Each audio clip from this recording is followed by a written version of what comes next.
The Spidey Tracker app says that Spider-Man is in the direct vicinity. Oh yeah? No.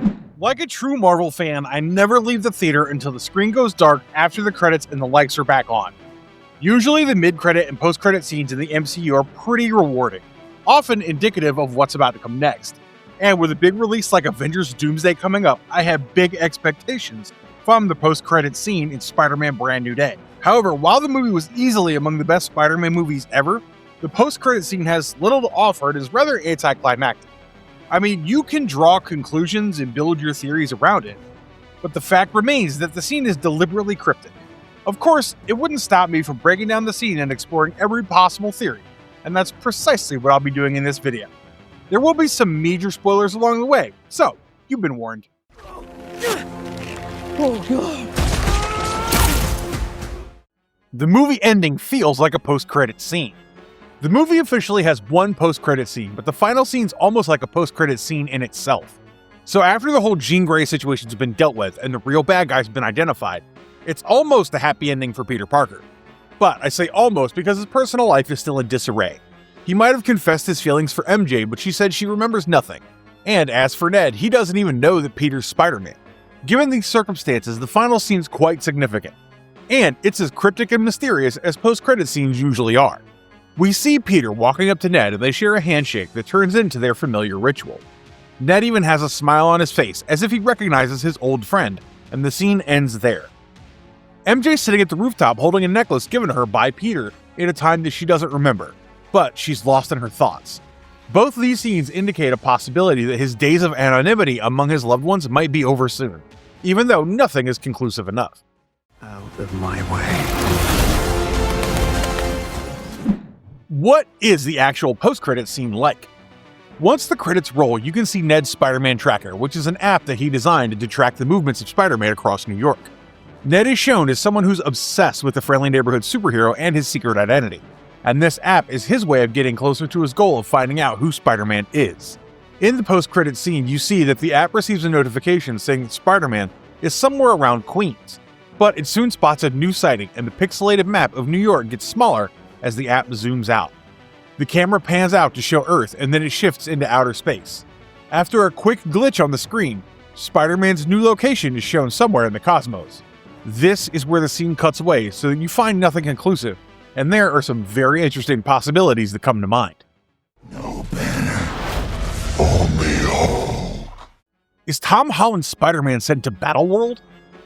There have been some very strong rumors during the rounds that Tom Holland might not feature in Avengers Doomsday as Spider-Man, and even if he does, he won't have a major role. Now, if this is indeed true, then the only reason behind his absence could be that he has his hands full as he's transported to Battleworld. Let me take you back to the crucial crossover event Secret Wars, where God Emperor Doom created Battleworld by meshing multiple universes on the brink of collapse because of incursions. In the original 1984 storyline, it's a cosmic entity named the Beyonder who kidnapped heroes and villains from Earth and placed them on a fabricated arena planet to fight for their deepest desires. What if something like this happens in the MCU and Spider-Man is one of the victims?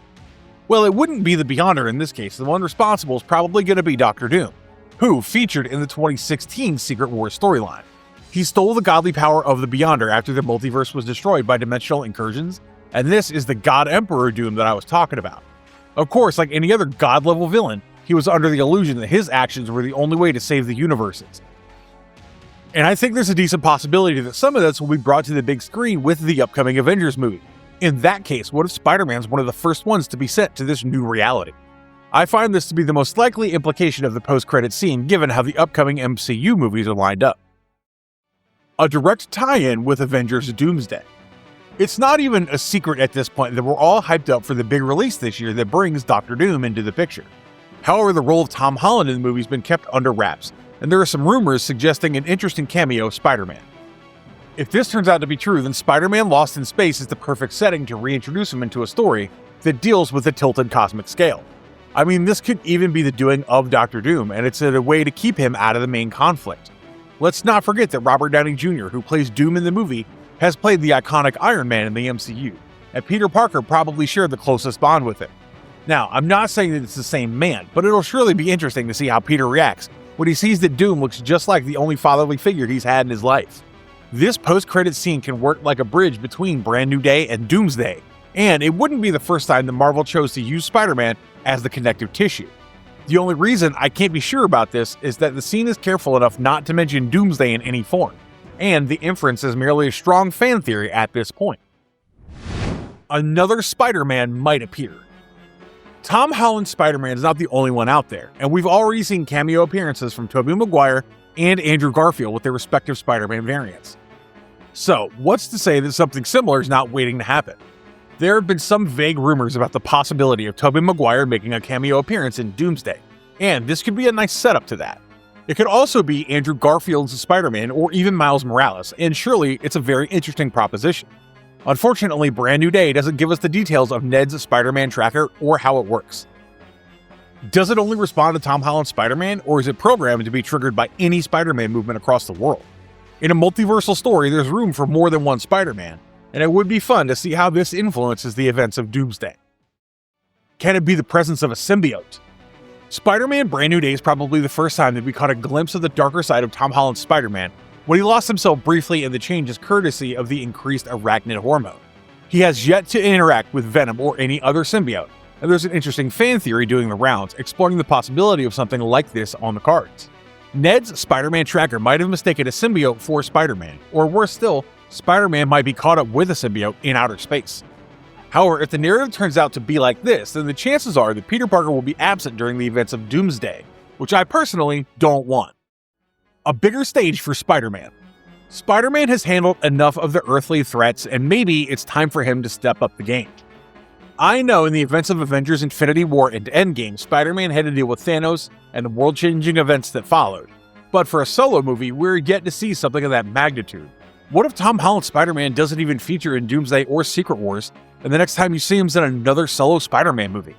If that's the case, he might be dealing with the consequences of all these major events, and being stranded somewhere in space fits the bill perfectly.